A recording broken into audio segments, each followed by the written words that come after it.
你有没有发现，有些人什么都不争，却什么都有？他们不抢风头，不炫耀，不卷，可偏偏顺风顺水。你拼得要死，他们反而轻描淡写的赢。这世界很怪，努力不是唯一答案，聪明也不是。真正厉害的人靠的是一种看不见的力量，灵性等等。别急着翻白眼，我知道你脑子里可能已经冒出烧香拜佛、玄学大师这些画面，但我今天讲的灵性不是神神叨叨那一套。灵性高的人不是脱离现实，而是更入世、更清醒、更强大的一群人。他们不是不食人间烟火，他们是在人间活得最透彻的那种人。这里是意识觉醒，记得按赞、订阅并打开小铃铛，这样您就不会错过我们的新影片。你以为灵性高是修行，其实是一种高维度的思考与行动方式，是一个人能不能看透情绪、关系、命运背后的底层逻辑。今天我就带你看懂灵性高的5个底层特征，听完你会发现，这根本不是神学，而是活得明白的智慧。灵性高的第一个特征，他们极度诚实，敢面对自己的阴暗面。我先问你一个问题，你敢不敢100%地对自己诚实？你能不能在没有观众的深夜，承认自己有多嫉妒、恐惧、虚荣、贪心？我们大多数人都不敢，我们太怕看到自己的黑暗，于是开始演得连自己都信了。你嘴上说我没事，我挺好的，但心里明明在翻江倒海。你说我不在乎，但下一秒却忍不住偷偷看他有没有回讯息。你说我不恨，但梦里还在跟那个人吵。你有没有发现，我们不是在骗别人，是在骗自己？因为那比承认真相容易多了。但问题是，当你骗自己时，你也把力量交出去了。你成了情绪的傀儡，被别人一句话、一个表情就能操控。灵性高的人为什么厉害？因为他们从不逃避真相，他们敢照镜子，不是照外表，而是照灵魂。他们能承认，对，我嫉妒了，对，我害怕了，对，我想赢。他们直面自己最丑陋的部分，不辩解，不包装。荣格说过一句很狠的话，你不面对的阴影会主宰你的人生。灵性高的人就是那个敢走进黑暗隧道的人，而我们普通人只会在门口点着灯喊里面好黑，我不去。所以我们的人生一直卡在那儿。第二个特征，他们是情绪的主人，而不是情绪的奴隶。你有没有那种时刻，一句话就能让你气到发抖，一个眼神就能让你整晚失眠？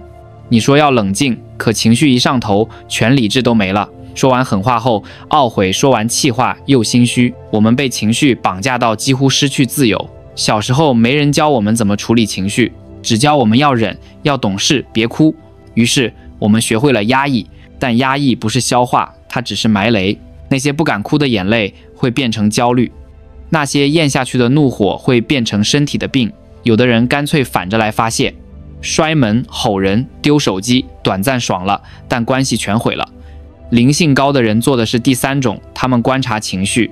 当愤怒来时，他们不会被劫持，他们感受到我在生气，我心跳在快，我手在抖。然后他们问自己，这股情绪想告诉我什么？也许是边界被侵犯，也许是需要被尊重。他们不会压下，也不会炸开，而是穿越它。他们明白，情绪不是敌人，是信使。恐惧在提醒风险，悲伤在提醒失去，焦虑在提醒需要行动。当你开始理解情绪，你就能驾驭它。这时候，你不再被风吹着走，你开始成为风的方向。所以灵性高的人身上有一种气场，他们在危机时不慌不乱，不推锅。项目崩了，他们第一个稳住场面；家人吵架，他们能让大家冷静，因为他们不会被情绪推着跑。他们不只是情绪稳定，他们是能量稳定。这种人有多稀有？你一走进他们的场，就会觉得空气变得柔和，连你的焦虑都被安抚了。那不是魔法，是他们的意识强度。他们能量稳定到能让你也跟着降噪。第三个特征，他们有极度的慈悲，也有极度的边界。很多人以为灵性高就等于圣母，好像要无条件原谅、包容，为别人牺牲。错，那不是灵性，是讨好。真正灵性高的人是仁慈，不是和善。他们能理解施暴者的痛苦，但不会让施暴者继续靠近。他们能看到别人背后的恐惧，但也知道我可以理解你，但我不该被你伤害。他们会说，我爱你，但我不替你的人生负责。我理解你痛苦，但你的功课你自己得修。这不是冷漠，是清醒。很多人表面善良，其实是怕被讨厌。他们帮人不是出于爱，而是出于恐惧。我怕被说自私，我怕被孤立。可这种善良最后都变成怨恨。灵性高的人不一样，他们的善良是有牙齿的，他们的拒绝是温柔但坚定的，他们的爱是给得起也收得回。这就是为什么你在他们身边特别安心。他们不控制你，也不被你控制，因为他们懂得界限。他们的关系简单清爽，不粘人。你不会在他们面前小心翼翼，因为他们不需要你取悦。他们的规则很清晰，你尊重我，我回以尊重；你越界，我立刻抽身。所以他们身边几乎没有能量吸血鬼，因为吸不到，他们会自动远离。这种慈悲带边界的智慧是一种真正的觉醒。他们活得轻盈，是因为不被别人的课题。第4个特征，他们活在当下，不是口号，是战略。这4个字活在当下听起来老生常谈，对吧？每个冥想课都这么讲，每个心灵书都写着。但你想过吗？为什么你做不到？因为我们几乎每天都活在过去和未来，过去的懊悔，未来的担忧。你吃饭想着工作，工作想着假期，假期又在焦虑花太多钱，所以你哪怕生活再好也没在活。灵性高的人，他们的意识训练到像拉风筝一样，每当思绪飘去，他们就把线收回来。他们吃饭就专心吃饭，走路就只是走路。他们讲话时看着你，听着你，全神贯注。这种专注力稀缺到足以改变命运，因为所有的创造力、洞察力、疗愈力都只存在当下这一刻。未来你无法控制，过去你无法修改，你唯一能改变的就是现在这一秒你在做什么。他们不焦虑未来，因为知道只要当下稳，未来自然稳。他们不纠结过去，因为懂得每个现在的行动都会重新定义过去。你有没有遇过那种人？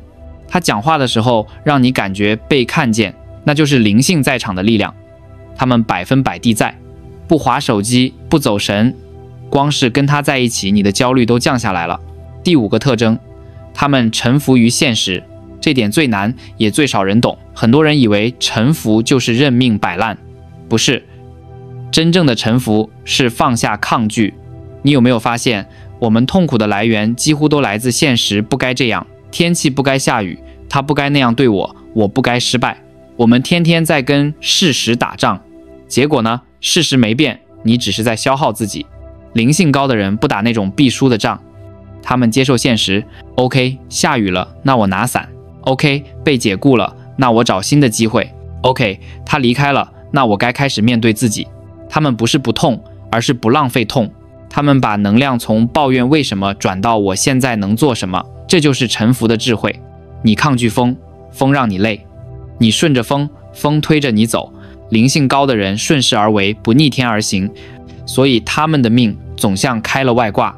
其实不是运气，是他们不内耗。这一部分我们已经走完前4个半层：诚实、情绪主宰、慈悲、带边界、当下觉知、臣服现实。你看，灵性不是修行，是策略；不是逃避，是掌控。他们不是不人间，而是最人间的一群人。灵性高的人有一个最显著的特征，他们脑子里没有输赢，只有理解。这听起来悬，但其实是智慧的分水岭。你有没有发现，越爱较劲的人越容易陷在焦虑里，在职场里要赢，在爱情里要赢，在朋友圈里也要赢，最后赢了一堆面子，输了心安。而那些真正灵性高的人，他们反而轻描淡写，不是他们不在意结果，而是他们早看透了，任何外在的输赢本质都是暂时的。今天你升官发财，明天可能被换掉；今天你被甩，几年后可能庆幸。他们懂得生活的每一场输赢都只是意识成长的练习题。举个例子，台湾有个我很敬佩的前辈，他年轻时被合作伙伴骗光积蓄，整整3年欠债，但他从没怨天尤人，只每天写下自己学到的一件事。后来他靠着这些学到的事写了一本书，开了讲座，比当年做生意赚得更多。那次失败其实是宇宙给他的再校准。灵性高的人就是这种人，他们不会问为什么是我，而是问这件事要教我什么。他们对人生的理解永远是学习型而非受害型，所以他们活得轻却深。别人被生活打趴，他们被生活打醒。他们第2个厉害的地方，他们不急。在一个所有人都急得要命的时代，他们慢得像作弊。别人冲业绩追流量，赶目标，他们在等风，可偏偏风总会来吹他们的帆。为什么？因为他们懂得节奏感，他们知道所有强大的东西都在节奏中运作。海有潮起潮落，树有春枯秋荣，人也一样。当你想强行开花，反而会折枝。灵性高的人最厉害的地方在于，他们能等时机，等方向，等内心的准备。他们不因为焦虑而动，他们因为清楚而动。这种人看起来懒，其实精准。他们像弓，拉得越久，射得越远。你可能会问，那他们不会被别人超车吗？会，但他们不怕，因为他们知道快不是赢，准才是。很多人冲太快，走错方向，回头一看，早跑出赛道。灵性高的人反而慢，却在关键时刻点石成金。这种节奏感的智慧，其实在台湾的创业圈也常见。很多成功的创业者早期都经历过被看衰、被放弃的阶段，他们不焦虑市场，也不盲从资本，他们熬时间、稳节奏，让世界自己转回来。这不是运气，这是内在的时间观。灵性高的人不被外部节奏拉走，他们自带节拍器。当你看他们安静时，不是他们什么都不做，而是他们在酝酿，在校准，在蓄力。等时机一到，他们的出手往往震惊所有人。还有一个你一定没注意到的特征，他们对控制没有执念。这点特别难，因为我们从小被教育要掌控人生，结果越想掌控越焦虑，越想抓住的东西越容易失去。灵性高的人反而相反，他们不控制，他们信任，不是盲信命运，而是理解系统。他们知道生活是一个更大的智能网络，你想主导一切，只会打乱节奏，而你一旦松手，系统反而帮你对齐。这不是迷信，是逻辑。举个例子，你拼命想让某人喜欢你，反而让他更想逃。当你放下讨好，他却开始主动靠近。你拼命想成功，结果越用力越慌。你专注当下，反而自然地被推向机会。这就是放下控制的力量。灵性高的人把控制变成共创，他们知道自己是参与者，不是导演。这世界不是为你运转，而是与你一起呼吸。所以他们不逆天，他们顺势。你有没有发现一个规律？灵性高的人几乎不抱怨，他们可以讨论问题，但不会陷在情绪里。他们不会说这世界太不公平，他们会说那我能做点什么。你去看那些总是抱怨的人，生活就像一个不断重复的回音室，越抱怨越吸引类似的事，因为注意力在哪里，能量就流向哪里。灵性高的人懂这一点，所以他们把能量都放在创造而不是反应上。举个现实例子，一个人公司裁员，他抱怨环境，另一个人也被裁，但立刻开始整理简历，学习技能。半年后，一个还在说时代不好，一个已经重新站起来。差别在哪？不是机会，是心态的维度。台湾有一位心理导师曾说过，真正懂你的人不是安慰你的人，而是让你安静的人。灵性高的人就是那种让你安静下来的人，因为在他们身上你终于不用防御。还有一个隐藏特征，你可能完全没意识到，他们不追求正能量。听起来很颠覆吧？但他们知道压抑负能量本身就是不灵性。他们不会强迫自己一直阳光，一直积极。他们允许低潮，允许痛苦，允许脆弱。他们知道阴影不是错，它是成长的燃料。很多人把觉醒误解成永远开心。灵性高的人笑着说，那是假觉醒。真正的觉醒是你能带着悲伤活下去，还能微笑着理解它的意义。是你能掉眼泪，但不再恐惧眼泪。是你能失败，但不再害怕失败。这才是真正的高灵性，不是天真，而是通透；不是逃避，而是接纳。再说关系，灵性高的人在人际关系里最厉害的地方是不取悦，也不操控。他们不会因为怕被讨厌就把自己藏起来，也不会因为想被需要就强行拯救别人。他们知道，真正健康的关系不是互相利用，而是互相滋养。他们敢讲真话，也能接受别人不认同，因为他们知道诚实的冲突比虚伪的和平更有价值。他们不逃避矛盾，因为他们看见每一次冲突背后，其实都是边界在重组，都是成长在发生。有趣的是，这种人往往冷静的让你崩溃。你对他发脾气，他不吵；你想情绪勒索，他没反应。你以为他冷血，其实他只是清醒。他不跟你比烂，也不陪你沉沦。他愿意帮，但不会替你背。他能共情，但不会溺爱，这就是成熟的慈悲。他们懂得区分，这是我的课题，那是你的功课。他们不会为别人活，也不让别人替自己决定，所以他们的人际关系圈虽不大，却干净、深刻、真实。在这种关系里，没有博弈，没有掩饰，只有尊重。这种人看似不合群，其实是最懂廉洁的。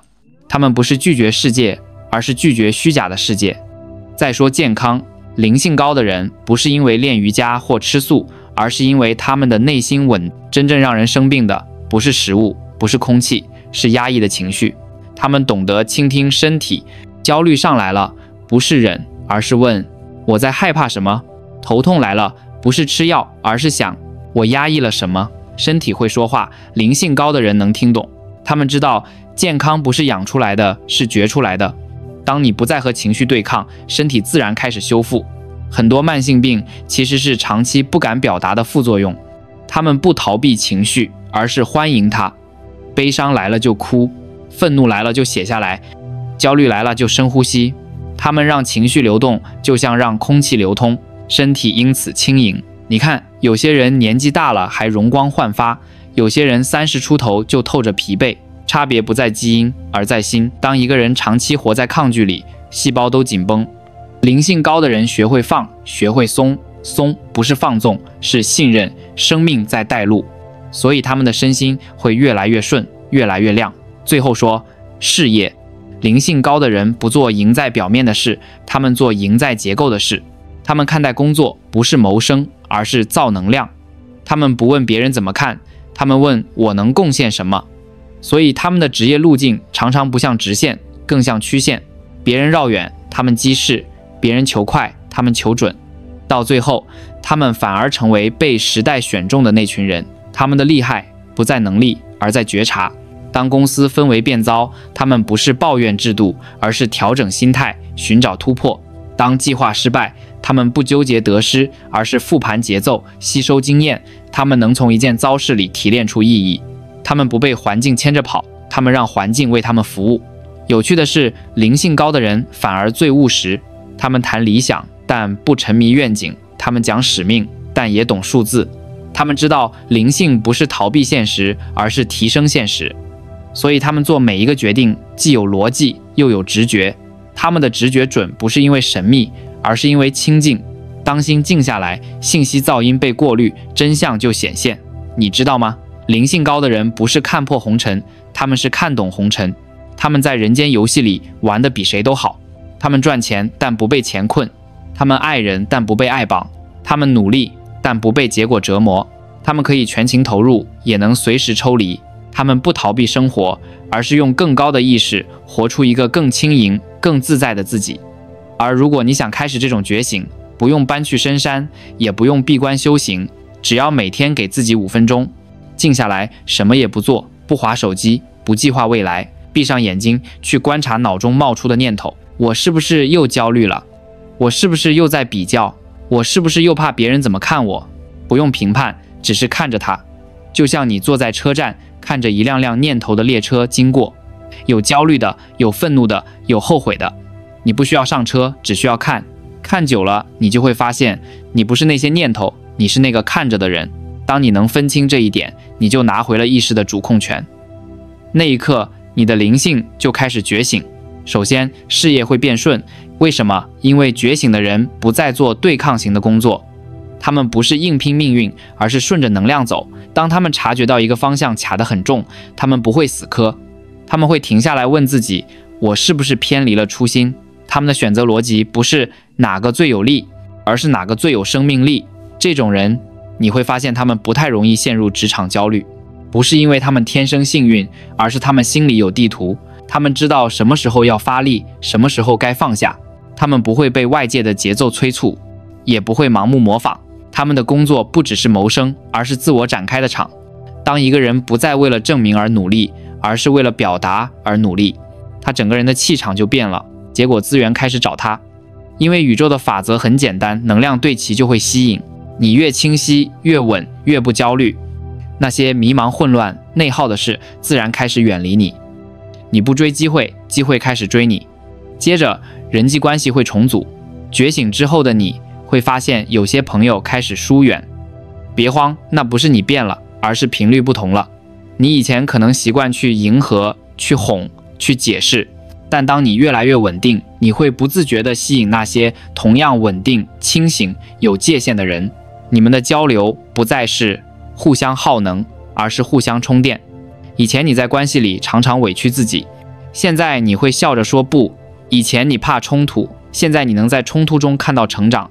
你开始喜欢那些让你变更好的人，而不是那些只会安慰你的人。最重要的是，你会发现你不再需要别人理解你，因为你终于理解了自己。那种内在的安定是任何人都拿不走的。这时候，爱开始变得纯粹，不是控制，不是依赖，而是陪伴，然后是健康。这部分最神奇。当意识升维，身体真的会开始修复，因为你不再抗拒生活，不再压抑情绪，你的神经系统松了，荷尔蒙自然平衡，睡眠变深，胃口变稳，免疫力上升。很多人觉醒之后最大的惊喜不是变聪明，而是变轻，身体轻，心也轻。医学上有个词叫身心整合，讲的就是这个原理。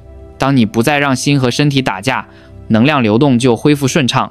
你不需要多吃保健品，只要少一点抗拒，就能恢复自然的韧性。你看那些总在抱怨、压抑、纠结的人，身体永远是僵的；而那些坦然、松弛、心静的人，连气场都柔和。灵性高的人，就是用意识在做最彻底的养生。最后是命运。很多人以为命运是外力，其实命运是意识的镜子。当你在恐惧中生活，你吸引到的永远是考验；当你在信任中生活，你遇到的多半是机会。命运不是惩罚，它只是反馈。灵性高的人懂这个原理，所以他们不会抱怨，他们会问我需要学习什么。于是他们的成长速度远超同龄人。他们不追好运，他们在每一次坏运中挖出智慧。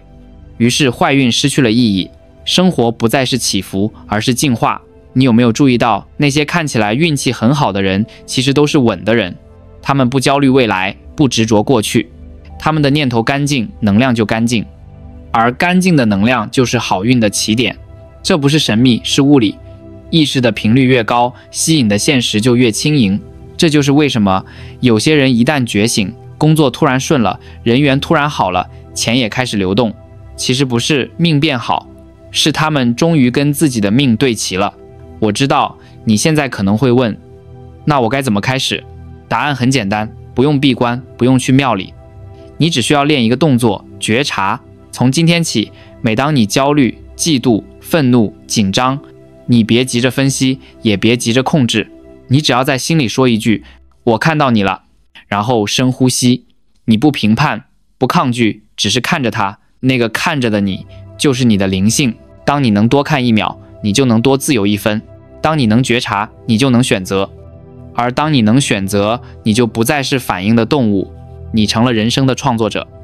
真正灵性高的人不一定学佛，不一定打坐，他们可能是医生、工程师、司机、妈妈、YouTuber。他们可能在高楼里，也可能在街头摊。区别不在职业，而在意识。他们的共通点只有一个，无论发生什么，他们都不丢掉觉知。你看，这样的人生多自由。风来，他们扬帆；雨来，他们撑伞。